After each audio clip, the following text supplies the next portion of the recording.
تلفن خونه من زنگ خورد، گفت که من توی زندان اوین اسامی اعدامی ها رو می نویسم و اسم تو رو جزو اینا دیدم. گفتم چی؟ گفت آره، فقط خواستم که بهت بگم که هر چه زودتر از این مملکت برو. گفتم داوود من کجا برم؟ من ریشم اینجاست، من خانوادم اینجاست، من مادرم اینجاست، من میخوام بچم رو تو ایران بزرگ کنم، گهواره من اینجاست، من میخوام با مردمم اینجا زندگی کنم، مردمی که منو ساپورت کردن، مردمی که پشتیبانی کردن، مردمی که پای گیشه های فیلم های من اومدن، مردمی که پای تلویزیون نشستن، رقیه و سامانتا و اختاپوس و حمایت کردن تا به امروز، مردمی که توی تئاتر اومدن ساعتها نشستن سراشون بالا بودن که تماشا کنن. من کجا برم داوود؟ گفت نری کشته میشی، برو، هر جوری میتونی برو. و بدون خداحافظی گوشی رو گذاشت. من قرار بود که بچه‌م خودم ببرم کودکستان. دختر من 3 سالش بود. سوار ماشینش کردم و بردمش کودکستان، گذاشتم و رفتم یه چند تا کارهایی رو انجام دادم و همیشه رادیو رو روشن میذاشتم تو خونه صدا باشه. همین الانم اینطوریم، همیشه دوست دارم یه صدایی توی خونم باشه.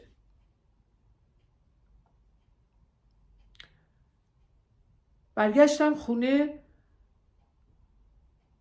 دیدم که در خونه من رو مهرموم کردن با چوب اینجوری. در خونم بسته بود. نمیدونستم چی کار کنم. سریع برگشتم، رفتم تو خیابون، سوار ماشین شدم و رفتم در خونه مادرم.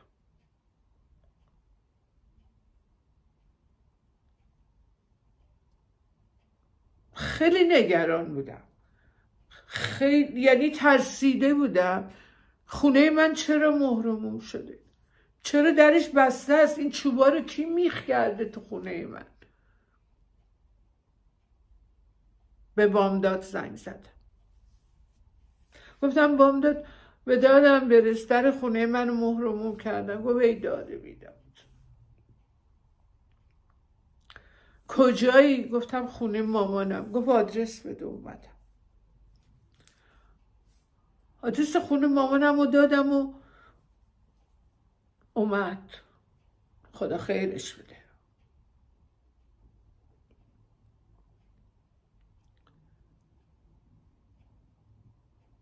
نشستیم با هم فکر کردیم حالا چی کار باید بکنیم.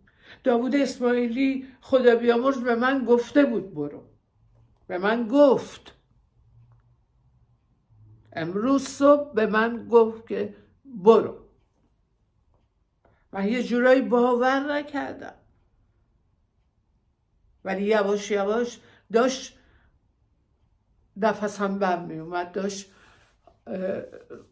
گلوم گرفته بود، حالم بد بود. بامداد گفتش که باید یکی رو پیدا بکنیم که بریم. نشست پای تلفن خونه مادر من، به هر جا میتونست زنگ زد، هر کاری میتونست کرد،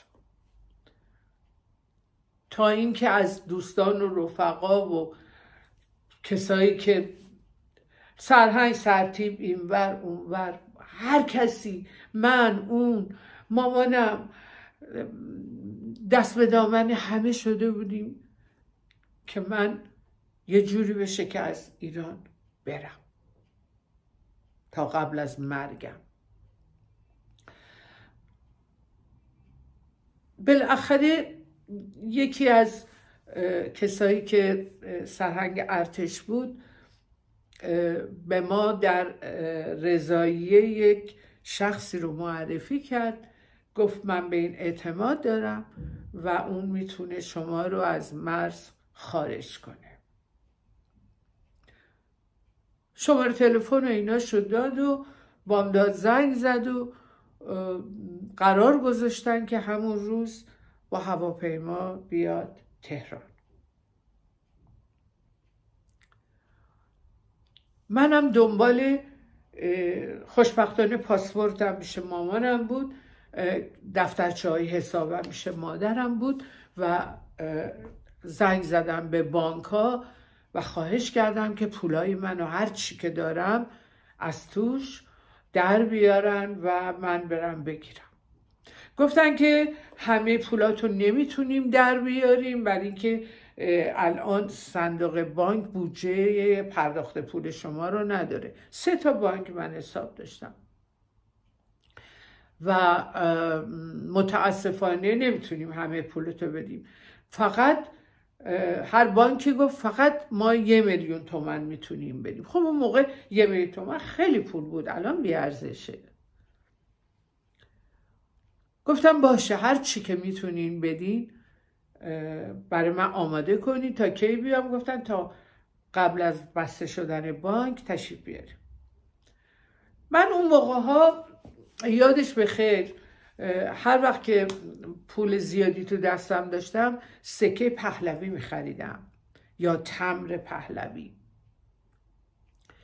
تمرا رو نگه می‌داشتم، آلبوم میکردم، نمیدونم سکه ها رو پشت ماشینم مینداختم، پشت اون نشیمن عقبش مینداختم، از اون زیر میرفت اون پایین. یه ماشین BMW 518 انگوری رنگ داشتم. گفتم که تو صحبت‌های قبلیم که آقای رحیمی خدا بیامرز، احمد رحیمی باش رفته بود دوز بگیره روز اولی که خریده بودیمش تو تئاتر جامعه باربد. اون ماشین هنوز زیر پام بود و تمام سکه ها رو در آوردم. یه عالمه سکه بود، سکه 5 پهلوی، سکه 1 پهلوی، ربع پهلوی. یک ظرف بزرگ انقدری شد و پر جواهرات هم از مادرم گرفتم.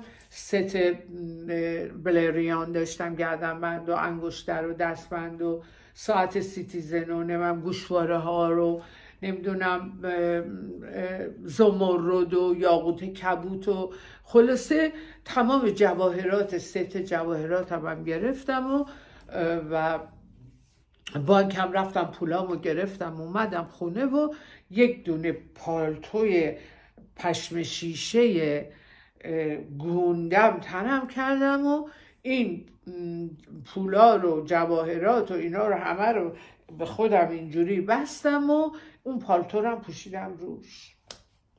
بچم هم آماده کردم تو خونه مادرم و مادرم تعجب میگم، میگم مامان چی کار داری میکنی تو داری چی کار میکنی؟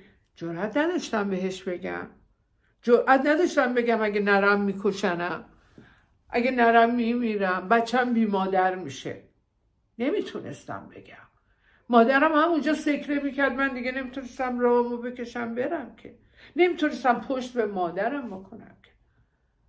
به اجبار داشتم از ایران عزیزم میومدم بیرون، از ایرانی که من توش بزرگ شدم، توش خو گرفتم، توش نفس کشیدم، توش مردم بهم عشق دادن. حالا کجای دنیا برم که این عشق رو بهم بدن؟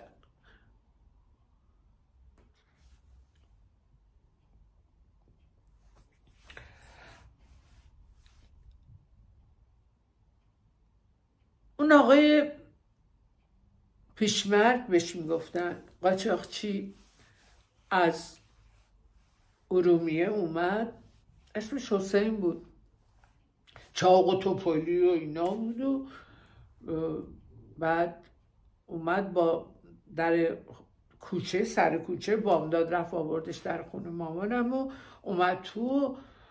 بعد گفتش من از مرز ردتون میکنم، با ماشین خودت شما با عنوان خانواده، ما همه خانواده ایم، فامیلیم و با هم توی ماشین میشینیم میخوایم بریم رضاییه. شوهر منم توی این ماجراها اومد خونه مامان و داستانه که فهمید سر کار بود، دیوانه شده بود، نمیدونست چه بکنه، نمیدونست چه بلایی داره سر ما میاد. آمدیم برای حرکت، یه چادر من سرم کردم و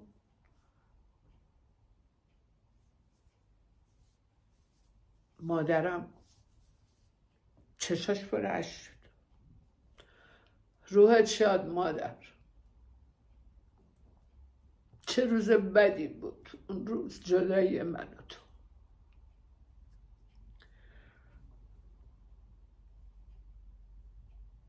دستم انداختم رو گردنش، پیشونیشو ماچ کردم، گفتم زحمت منو خیلی کشیدی، حلالم کن مادر. گفت تو کجا داری میری؟ چرا اینا کیان؟ چی کار داری میکنی؟ گفتم مادر اگر من از اینجا نرم بچم بی مادر میشه. میخوای من اینجا منو اعدام کنم؟ گفت چرا اعدامت کنی؟ گفتم برای اون کسی که امروز صبح به من تلفن زد گفت حکم اعدامت نوشته شده و من دیدم. آره من تو حکم اعدامم نوشته شده بود. داوود اسماعیلی آخرین حرفی که زد گفت برو، من حکم اعدامتو دیدم. من باید برم مادر، من باید از اینجا برم، هیچ چاره ای ندارم، یا باید کشته بشم یا باید برم. مادرم گله گله اشک میریخت. الهی بمیرم برات.